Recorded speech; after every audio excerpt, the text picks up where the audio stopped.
Shalom shuti bakunzi ba HOZIANA TV aho muherereye hirya no hino.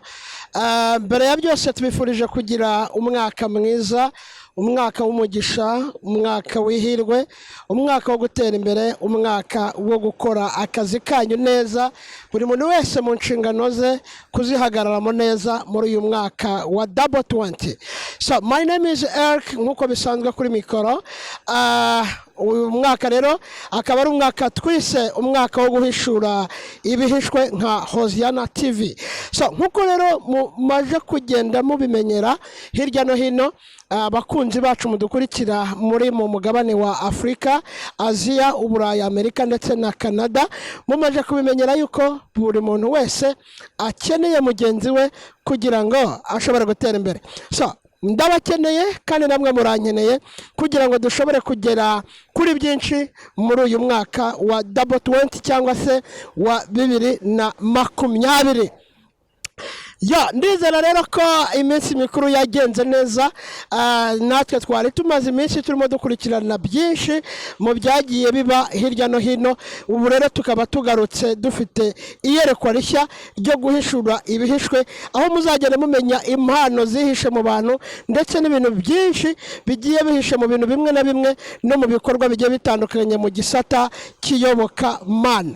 Ni mu kanya rero aho tuza kuba twakira umutumirwa dufite kuri uyu mwanya. Murakoze nshuti bakunzi ba HOZIANA TV, twongeye kubasuhuza nkuko twari tumaze kubabwira ko tubafitiye umutumirwa.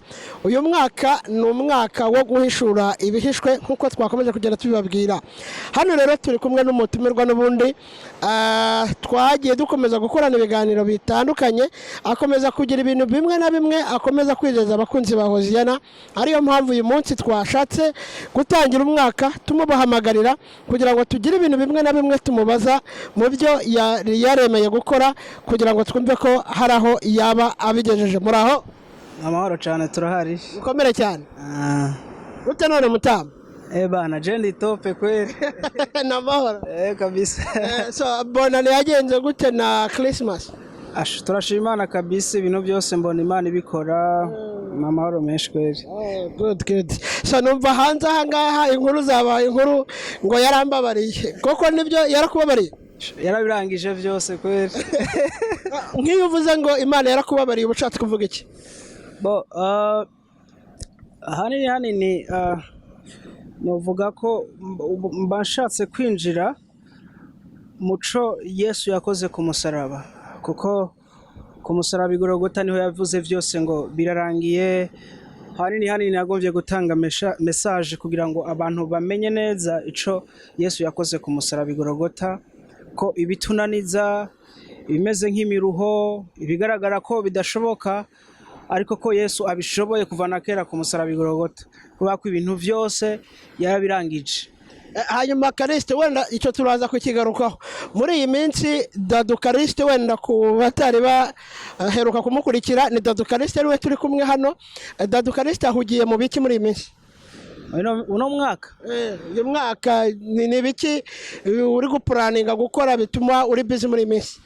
Uno mwaka mfise ibintu bitari bike biri muri plan yo gukora. Usivye ko hariho ivy'Imana dutegurira canke change maziva ku Mana, but je ndafise ivyo ndiko ndategura uyu mwaka.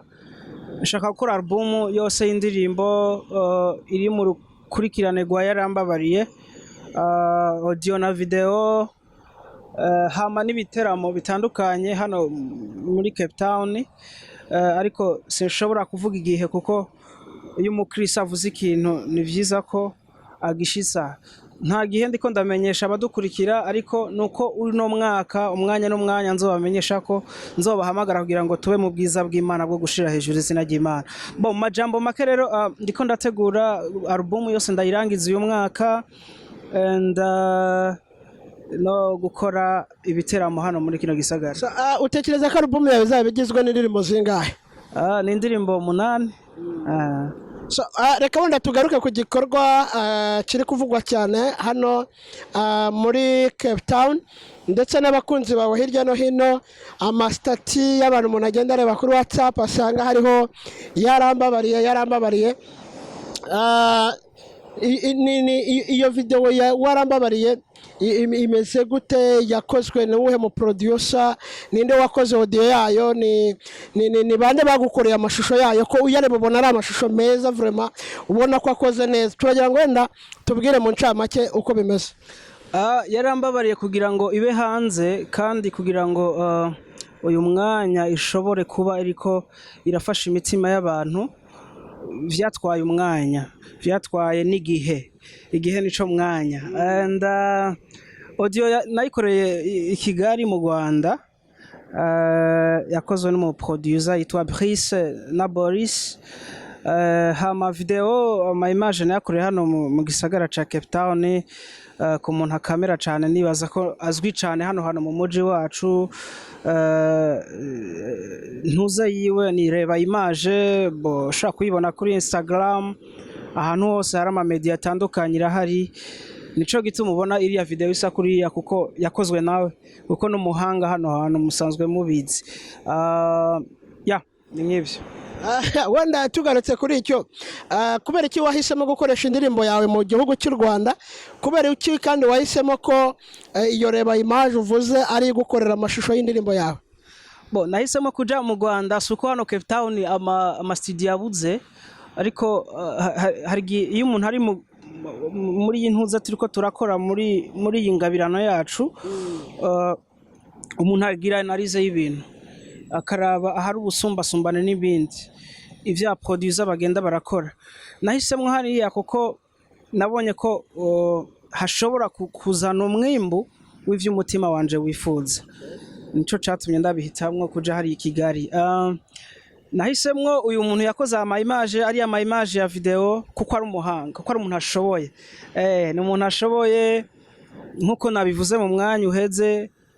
Uramuzi utaramumenya nzomukubwira neza, arabishoboye hano mu muji wa Cape Town. Niwe nabonye abishoboye, ashobora gukora ibintu vyiza bishobora gushimwa n'Imana n'abantu. Niwe cyo gituma ari nahisemwo gukoresha abo bantu. Ndeka tugaruke ku ndirimbo yawe warambabariye. Kubera iki indirimbo yawe wahisemo kuyita warambabariye? Ese ujya kuyandika byavuye kuki? Wari warakoze ibyaha byinshi kugira ngo uze kwibuka ko imbabazi z'Imana zakugezeho? Byagenze gute mbese? Wari mu yihe mood? Sa nk'usubira gatoya muri mood wari urimo ujya kwandika warambabariye, hanyuma witegura no kuduha akapela gato kuri warambabariye? Sa nk'usubira muri mood, ariko ni yarambabariye, not warambabariye. Ntumbeshere. Iriya ndirimbo icambere novuga nta buhinga nakoresheje kugira ngo ndayandike. Icambere n'ubuntu bw'Imana.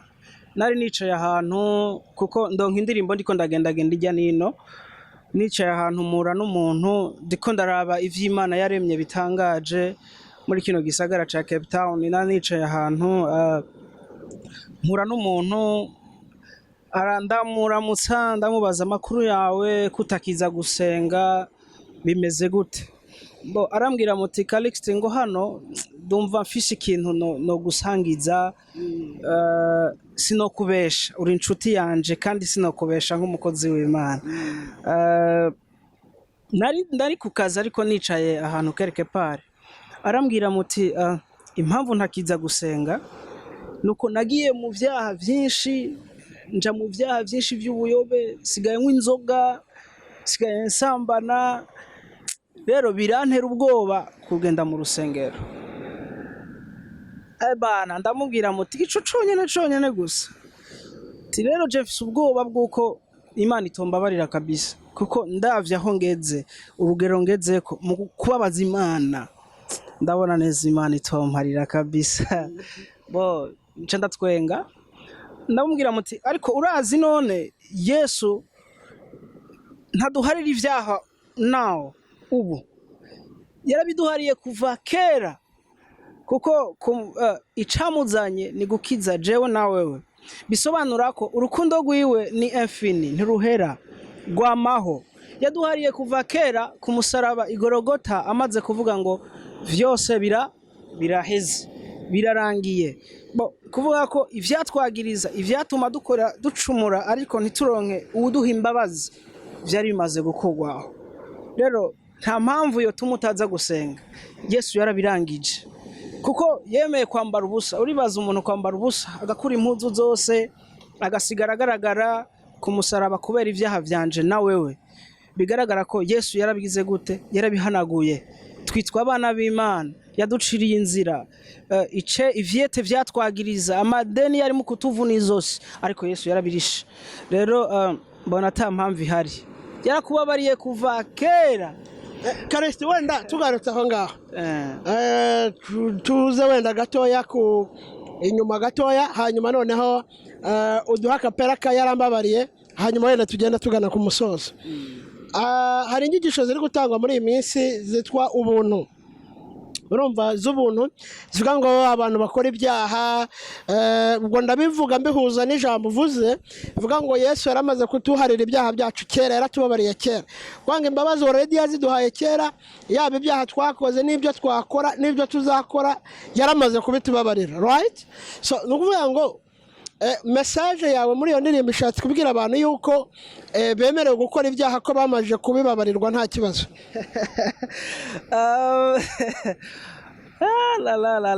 Ni ikibazo coroshe cyane kuko wumva kiri mu ndirimbo. Message yanje si guhimiriza abantu gukora ibyaha, ariko deje ijambo ry'Imana riratubwira ko turi abanyantege nke, ariko kandi ijambo ry'Imana riravuga ngo ukora icyaha ibigirankana azovunagurwa giturumbuka atagira igitabara. Rero nashatse kubwira abantu iyo bishitse umuntu akaba mu ntege nke bitamuvuyeko, naje imbere y'Imana agira ivyizigiro ko Imana iza kumubabarira, noti iza kumubabarira ubwo nyene, ahubwo amenye ko imbabazi z'Imana zamyeho kuva na kera ziriho. Sinzi ko nawe uvuga ngo ntago wemeranye inywa rero n'abavuga bati mukora ibyaha, musambane, mwice, munywe inzoga, already twaramaje kuronka imbabazi z'Imana. Ivyo ntibisa. Sinzi ko watahuye point yanje. Ijambo ry'Imana riravuga ko turi abanyantege nke. Mu gihe umuntu yagize intege nke, kuko Imana iraba mu mutima, Imana ikabona ko yagiye mu ntege nke ariko bitamuvuyeko, akwiye kutagira ubwoba bwo gushika, kuko gushika hera cyane twaravyemerewe. Yesu amaze kuvuga ngo birarangiye, twari tumaze gushika hera cyane. None Calixte, nk'ubu umuntu aramutse yumvishije afite irari ryo kunywa inzoga, inyota ikamwica akavuga ati kameme ndumva nshaka kunywa ku nzoga kabisa, akabigambira mu mutima we, akayigura akanayinywa, kandi wenda habarizwa cyangwa hasengera bamubwira ko ari icyaha, ariko mu nyuma akaza gusaba Imana imbabazi. Uwo muntu ko yabigambiriye na nyuma akaza kugambira gusaba Imana imbabazi, uwo muntu bizagenda gute? Ariko nabisobanuye neza, ndavuga muti uwo deja yabikoze ibigirankana kuko arazi ko Bibiliya ibibuza. Deja umutima wiwe yagize ivyifuzo, anigana na mwemo w'Imana, anigana n'ivy'umubiri. Ivy'umubiri bitsinda mwemo w'Imana, yanka kumvira Imana, abikora ibigirankana, kandi azi ko deja Bibiliya ibitubuza. Uwo yabikoze ibigirankana, amaze kubikora ibigirankana, rero urumva ko bitandukanye na bimwe navuga n'umunyantege nke. Umunyantege nke ni umuntu aba mu kintu swat yagitewe n'ubunyantege nke, ariko ataniganye n'amajwi abiri ahari, mwemo w'Imana n'umubiri, agasanga yaguye mu bintu surprise uko nyene, atabiteguye, atiyumviriye ngo narababariwe, ariko ari ibintu abaye muri ubwo buryo, sito nk'abantu batarakizwa cyane. Ariko uwo muntu yakoze ikintu yagipanze, nshaka avuga ngo deja narumvise Calixte aririmba yuko twababariwe, nibigirankana, akwiriye inkona ahubwo. Dusogongeze gato rero kuri Yarambabariye, hanyuma noneho ngira ngo ubu ngubu video yamaje kujya hanze. Iri hanze kuva ejo. Abayishaka bashobora kuyisanga hehe? Ni kuri YouTube, kuri channel yanje bakandika Dadu Calixte, Yarambabariye by Dadu Calixte, baca bayibona. So n'amashusho nyine birumvikana. Reka rero adusogongezeho gatoya twumva uko bimeze.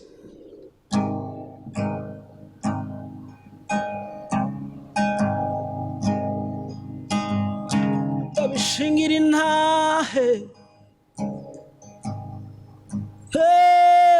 Yesu yarabirangije igorogota,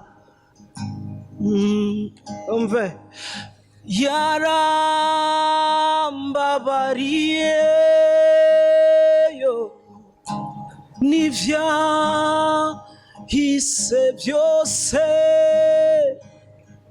nta mpamvu ihari yo kurira nitwe umwana w'Imana yarambabariye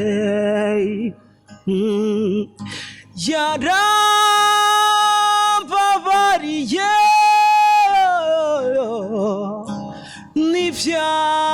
n'ivyahise byose haleluya nta mpamvu ihari yo kurira nitwe umwana w'Imana Yesu yarambabariye yarambabariye haleluya n'ivyahise byose nta mpamvu ihari yo kurira nitwe umwana w'Imana yarambabariye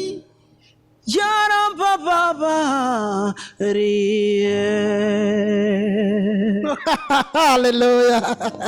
So murumva rero ko nta mpamvu n'imwe ngo ihari yo kurira, twitwa abana b'Imana cyangwa se turi abana b'Imana twarababariwe. Yego, niyihe message rero tugana ku musozo mwaha abakunzi ba HOZIANA TV ndetse no kubibutsa gukomeza kubashyigikira mu murimo w'Imana mukora w'ubuhanzi? Icambere cyo navuga merci beaucoup ku bantu badukurikira uko bafata umwanya wabo bakoresha amamega bagira gute. Icambere bakomeze kudushigikira, bakomeze kuduha kuhaje, kuko iyo umuntu yakoze ikintu ukabura n'umuntu avuga ati kuhaje biraguca intege, ariko nubwo ikintu cyo bari kibi ariko umuntu akagushigikira urumva ko umengura afise ingufu zo gukomeza gusenga, zo gukomeza gukunda Imana. Rero no basaba ko bogira gute boshikara kuduha makuhaje, bagerageze no kuduhanura, kuko je nkunda impanuro, banatwumviriza ivyo dukora, ko ari umuntu akora ikintu ugasanga harimo ikosa, ariko je numviriza ivyimviro bivuye ijya nino. Yes.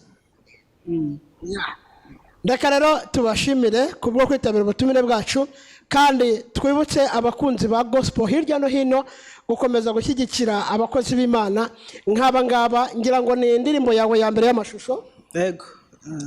Tukomeze tubashyigikire mukora subscribe kuri channel ya Dadu Calixte, mu musapotinge mu buryo bwose, kugira ngo niyo album yavuze ko agomba gukora muri uyu mwaka uzarangire ashoboye kuyikora.